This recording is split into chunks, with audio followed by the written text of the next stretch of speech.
And welcome back to the 3-Hour News Show. It is time for our business segment, and it's a special business segment because joining us today is Robert Walters Indonesia Country Head Eric Mary to talk about hiring, salary, and workforce trends in 2024.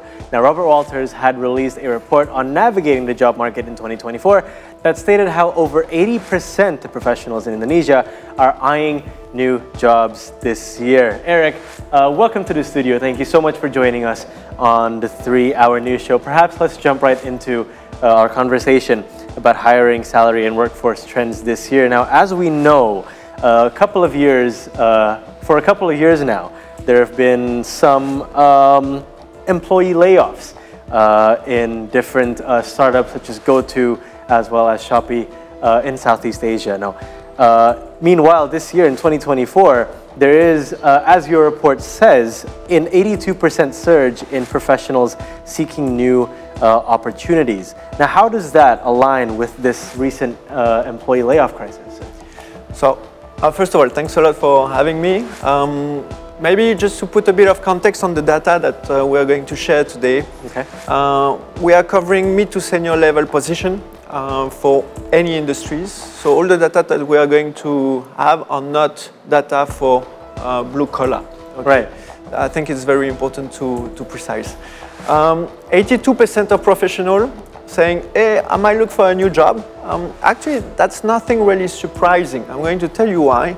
When we did exactly the same question 1 year ago, the answer was 76%. Okay. Okay, so the increase is not so much. I think it's more demonstration again that in Indonesia, people are open-minded. They might have a job, but it doesn't mean that they are not going to stay open and to look at, okay, what can be out there for me that can be even better than what I have. So actively looking for a job doesn't mean that you don't have any job. I think it's very important to precise that because yes, we hear unfortunately sad news about layoff, but it doesn't mean that we have a lot of people without a job in Indonesia.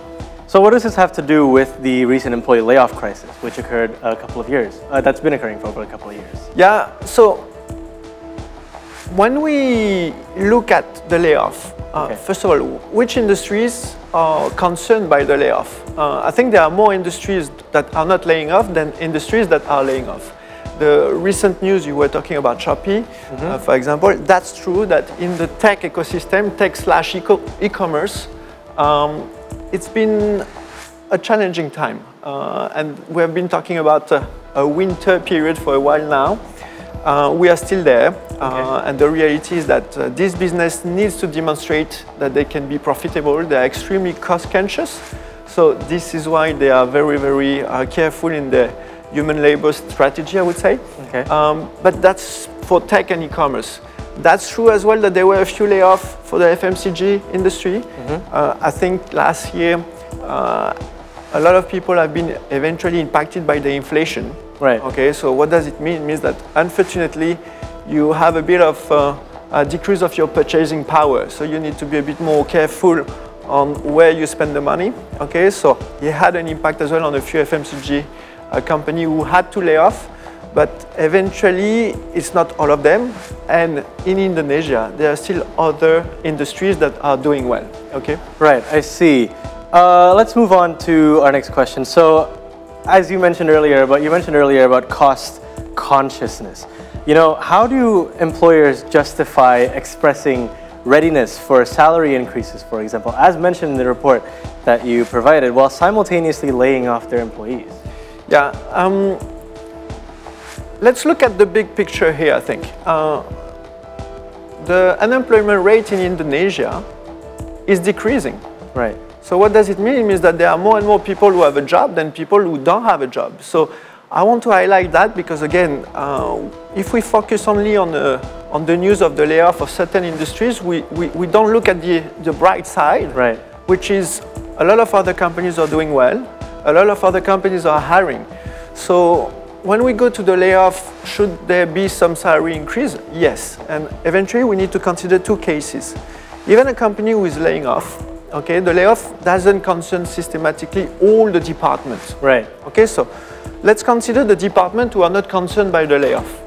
that means that you need to keep your people, okay? And once a year, normally, usually companies have an opportunity to review their salary to make sure that, again, the employees are not too impacted by the inflation. So this is where you have a salary increase, okay? Because there is an inflation. So these people will get a salary increase. For the department that have been impacted by the layoff, what does it mean? It means that you need to deliver with less people. Right. The people who are remaining, you need to make sure that they are staying. Okay. Imagine the remaining people, they see their friends being unfortunately laid off. They might feel unsafe, and if on top of that, they don't feel taken care of versus the inflation, etc., they might be encouraged to go working for another company.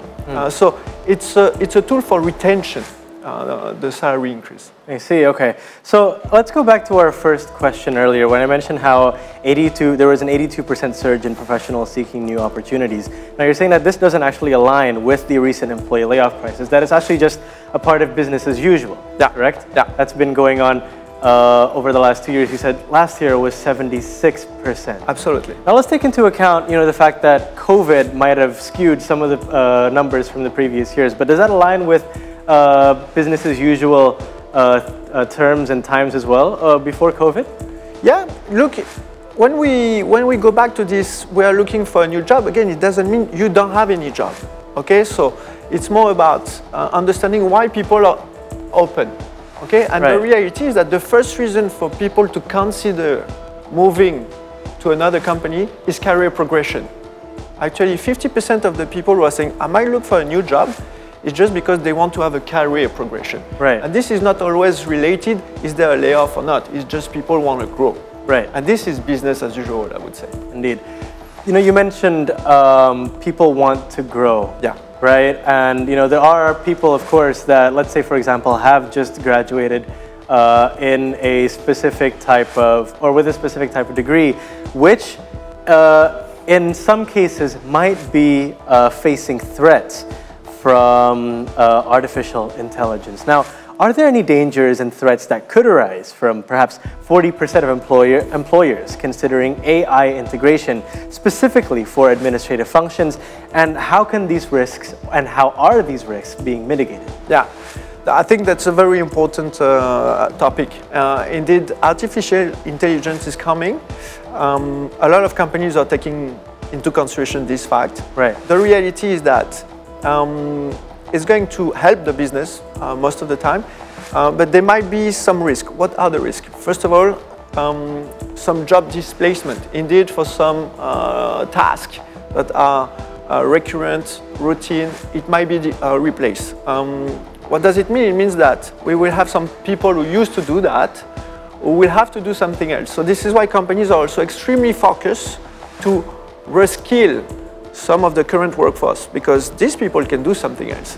It's just about defining what can be done now that we are using this AI. AI is a tool, okay? When you have a new tool coming in the equation, I would say, you need to understand how to use it and what can we do more thanks to this tool. Right. And this is all this thinking process that is ongoing. The second risk that can come with this AI topic, it's about this gap skill. The reality is that, again, you have AI, how we are going to use it, how we are going to communicate about this, how we are going to go through this change management. And also with AI, we are going to be more and more focused on the soft skill, the emotional intelligence of people, etc. So we might have a gap here in the transition, and we need to be extremely careful on that. And the last point maybe would be around ethical aspect. Because artificial intelligence is a lot about data, okay? So where this data is coming from, is the data accurate? Do we treat the data accurately as well? Is it a fair treatment, etc.? We need to be careful on this. Right. So basically what you're saying is that as long as artificial intelligence is integrated well into the workforce, then workers don't really have much to worry about as long as they can adapt to these new conditions, right? You know, it's very difficult today to know exactly what's going to happen, because from a business to another, from a role to another, the impact of the artificial intelligence is going to be different. Okay, the reality is that a lot of people now are exploring what can we do, right, what we cannot do, and actually there are going to be a new cycle of a lot of companies are going to go on that road. A lot of businesses are going to be created, so we can provide another type of service to companies to use the AI. But nobody really knows what's going to be, and it's not going to be something that is going to happen in 6 months. It's going to be quick, but it's a bit early to say. Right, so it could be a threat or it could be an opportunity. And speaking of opportunities, what sectors do you expect to be thriving in Indonesia in 2024, sir? So, we were talking about AI.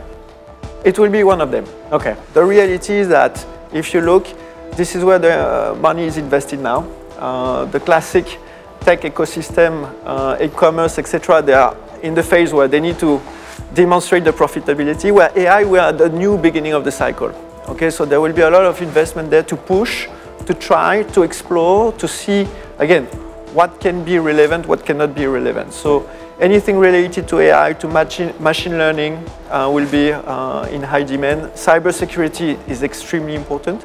So tech, still active. The second, this country is extremely gifted with natural resources. Right. The mining ecosystem is an amazing ecosystem, and actually the government has pushed really hard to make sure that we can maximize this gift, I would say, to create a full rounded ecosystem where we can treat all the natural resources that we have. So we see a lot of things happening around there. The other industries that are going to work really well will be around supply chain and manufacturing. Supply chain, logistic, we are still in a country with more than 60,000 islands, right, and everybody is consuming, so that's probably a challenging country to operate, where we need to deliver fast, and there are still a lot of opportunities there.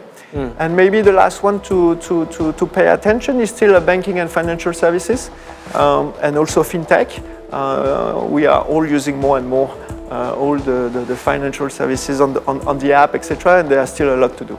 So there's a lot of room for innovation as well, isn't there? Absolutely. But when there is innovation, we never know what's going to happen, but it's about being curious, and I think as well, it's an opportunity for all the companies to make sure that we communicate about it, because it's about our employees to adapt to this new situation, and we adapt always better to something that we understand.